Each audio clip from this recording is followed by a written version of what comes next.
Prezados irmãos e irmãs, em nosso Senhor Jesus Cristo, veredas religiosas, prezados familiares do Padre José Paulo Vieira, senhora sua mãe, Dona Mercedes, hoje então a nossa Santa Missa nesse dia de finados, essa Santa Missa por alma do Padre José Paulo Vieira, são 12 anos do seu falecimento, nesse dia 2 de novembro. A liturgia dos fiéis defuntos, tanto nas orações, quanto nos cantos próprios para esse dia, acalentam o nosso coração, confortam a nossa alma e, ao mesmo tempo, através do próprio canto, expressam a nossa oração, a oração da Igreja nesse dia. E algo que é tão bonito para nós na liturgia dos fiéis defuntos, embora seja sempre um momento de dor, seja por ocasião do sepultamento de uma pessoa querida, ou da lembrança, da recordação desse dia, mas ao mesmo tempo a liturgia é tão bonita, tão significativa, em que a Igreja como que entra numa conversa muito próxima, muito íntima com o Senhor, e apresenta a Jesus muitos argumentos para que Ele tenha misericórdia. Hoje nós somos convidados pela Igreja a rezar pelos nossos entes queridos, pelos nossos mortos, por aqueles que, às vezes, segundo o nosso julgamento, nós julgamos que não morreram bem, às vezes até pelos escândalos de sua vida, pelos erros públicos, sem a assistência da Igreja.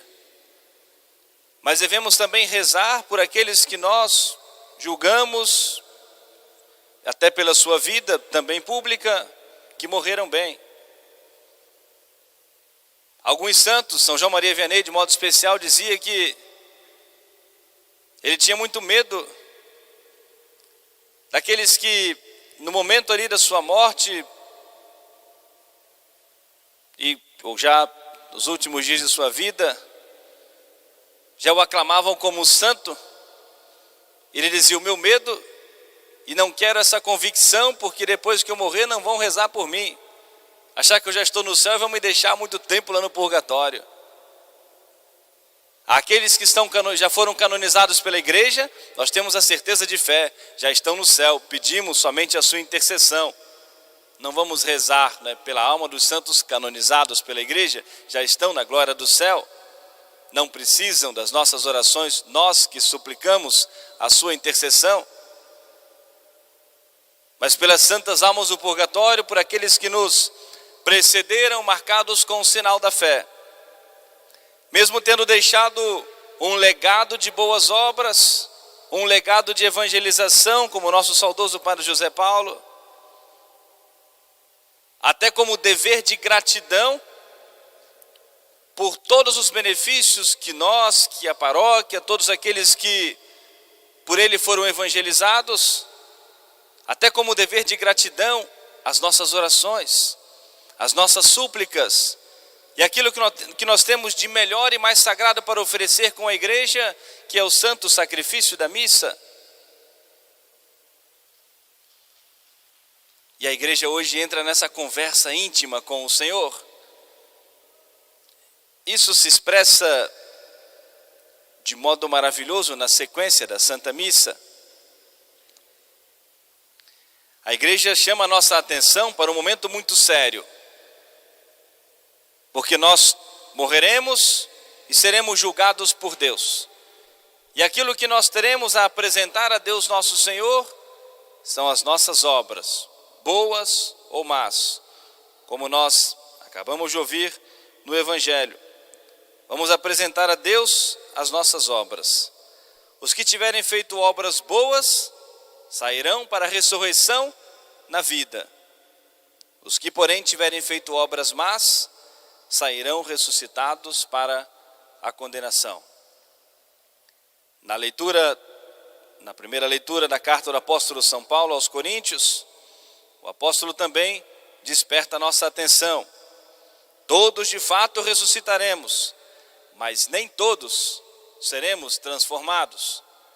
É importante essa reflexão tão séria da igreja para nós, porque a instrução da igreja é para nós, que estamos ainda com a igreja militante, lutando a cada dia para nós alcançarmos o céu. É importante a nossa reflexão nesse dia, para nós sermos conscientes que apresentaremos a Deus as nossas obras e somente isso. Nada da nossa condição financeira, nada da nossa importância na sociedade, do nosso nível de conhecimento, de cultura. O que nós levaremos para apresentar a Deus são as nossas obras, boas ou más. E a reflexão da igreja é séria para nós olharmos com um senso de muita responsabilidade, porque morreremos e seremos julgados por Deus.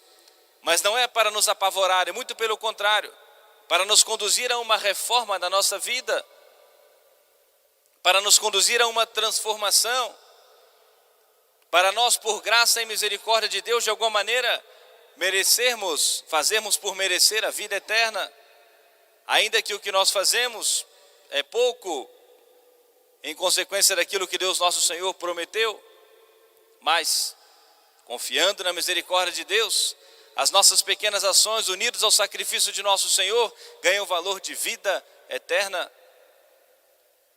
E a igreja nos convida a essa séria reflexão, para que nós tomemos um propósito de mudança nas nossas vidas.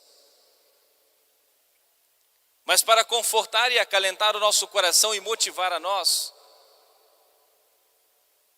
a igreja hoje entra nessa intimidade com o Senhor de modo muito particular e apresenta a nosso Senhor argumentos.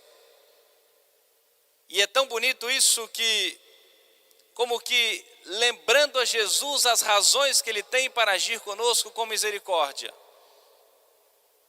como agiu muitas vezes. Alguns trechos da sequência da Santa Missa. E na hora do canto, o próprio tom da melodia se eleva, e que é a súplica da igreja, e assim reza a igreja: lembrai-vos, Jesus piedoso, que por mim do céu descestes, não me percais nesse dia.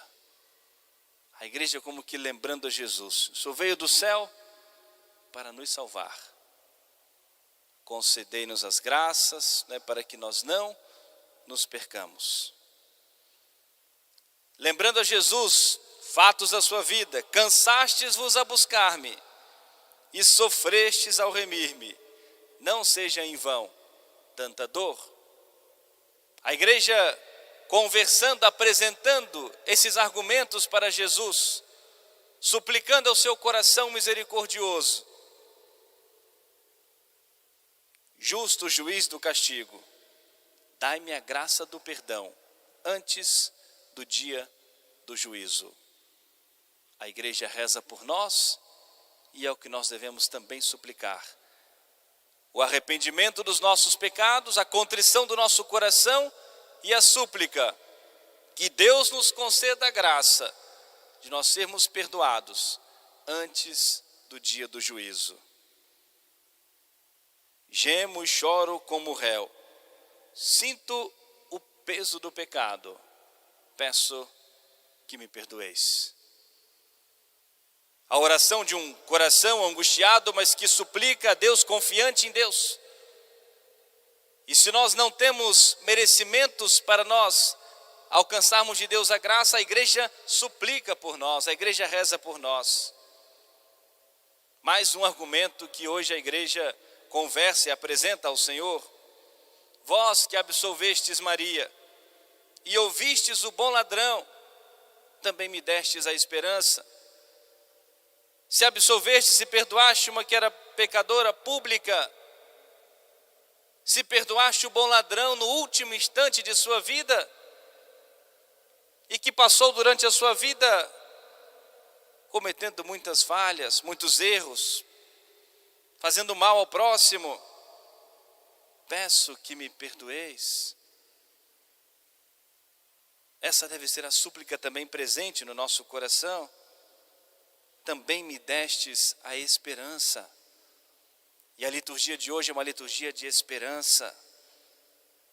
E dizemos com muita humildade, a igreja toma a nossa voz e apresenta ao Senhor: não mereço ser ouvido, não temos merecimentos para isso, mas vós, que sois benigno, livrai-me do fogo eterno.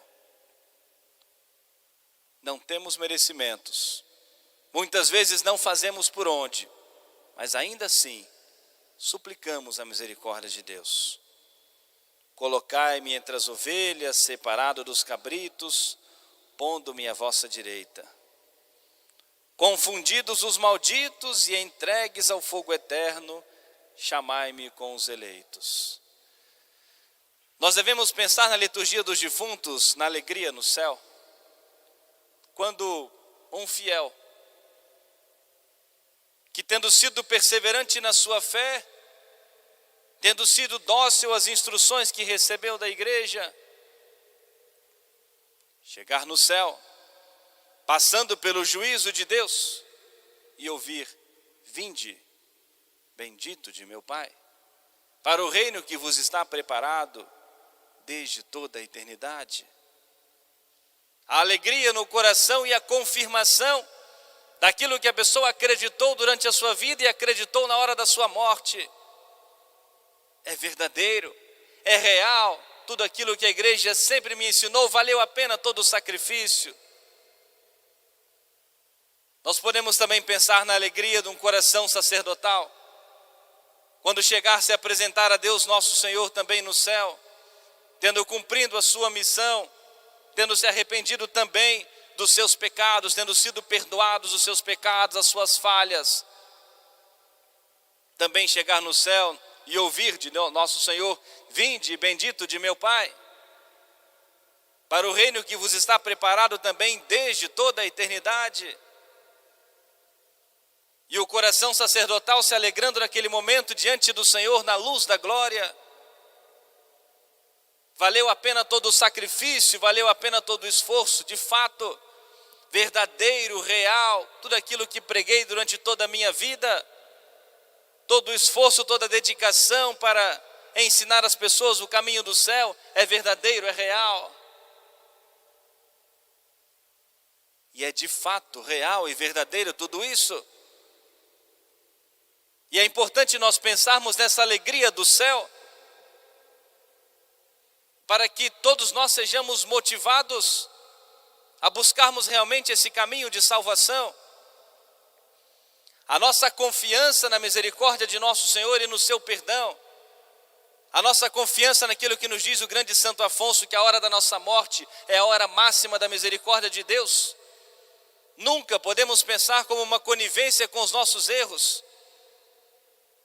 A misericórdia de Deus nosso Senhor, que se aplica à nossa vida, à nossa alma, é para nos motivar à nossa luta de cada dia. É a compreensão do coração de nosso Senhor quando nós caímos e logo nos levantamos, buscamos a sua misericórdia, o seu perdão. É a compreensão do coração de nosso Senhor das nossas fraquezas humanas e do mundo tão corrupto que nós vivemos, e nosso Senhor compreende isso, compreende as nossas lutas de cada dia e compreende até as nossas quedas, mas nunca conivente com os nossos erros, porque coloca sempre à nossa disposição o caminho do perdão, da misericórdia, da transformação dos nossos corações. É importante nós pensarmos no céu. E o que nós devemos desejar e alimentar em nossos corações a cada dia é um dia ouvirmos de nosso Senhor: vinde, benditos de meu Pai, para o reino que vos está preparado desde toda a eternidade.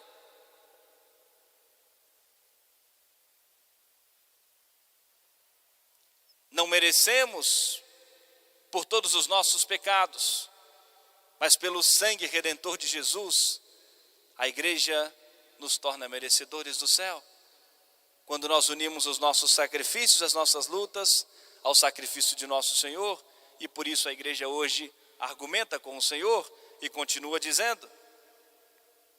A oração humilde da igreja que toma a nossa oração toma a nossa palavra e diz ao Senhor: rogo humilde e suplicante, de coração feito em cinzas, que cuideis do meu destino. Dia de prantos o dia em que do pó se erguerá o homem para ser julgado. E o que nós mais desejamos e suplicamos a nosso Senhor nesse dia, por aqueles que nos precederam, marcados com o sinal da fé, e para nós que ainda estamos na luta.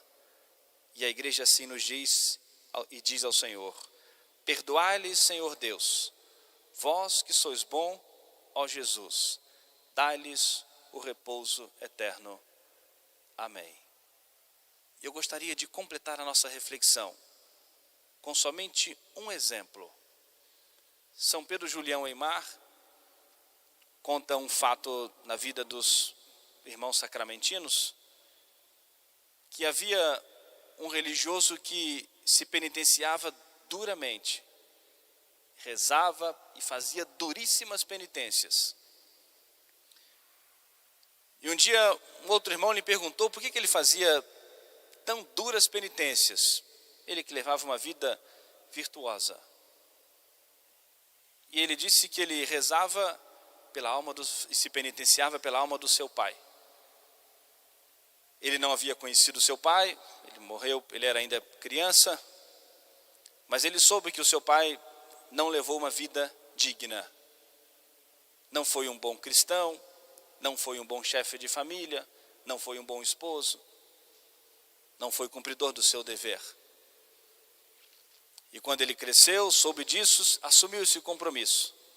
E disseram para ele: mas você está rezando, se penitenciando agora, seu pai já morreu há muitos anos. E a resposta dele: Deus está fora do tempo. Deus está e Deus é eterno. Para Deus é tudo sempre um eterno presente. Talvez o meu pai não tenha feito por merecer a salvação, mas Deus já sabia todas as orações e penitências que eu faria pelo meu pai. E não há nenhum impedimento para que Deus tenha antecipado esses merecimentos, para que tenha concedido a ele, no último instante de sua vida, a contrição, a graça da contrição, do arrependimento e do perdão dos seus pecados. Continuarei até o resto da minha vida, rezando e me penitenciando pela alma do meu pai. Que isso sirva de exemplo, de lição para nós. Rezarmos pelos mortos. Deus é eterno. Rezarmos, nos penitenciarmos, mandarmos celebrar as santas missas. É santo e salutar o pensamento de rezar pelos mortos, para que fiquem livres de seus pecados, para que alcancem a misericórdia de nosso Senhor. Amém. Louvado seja nosso Senhor Jesus Cristo.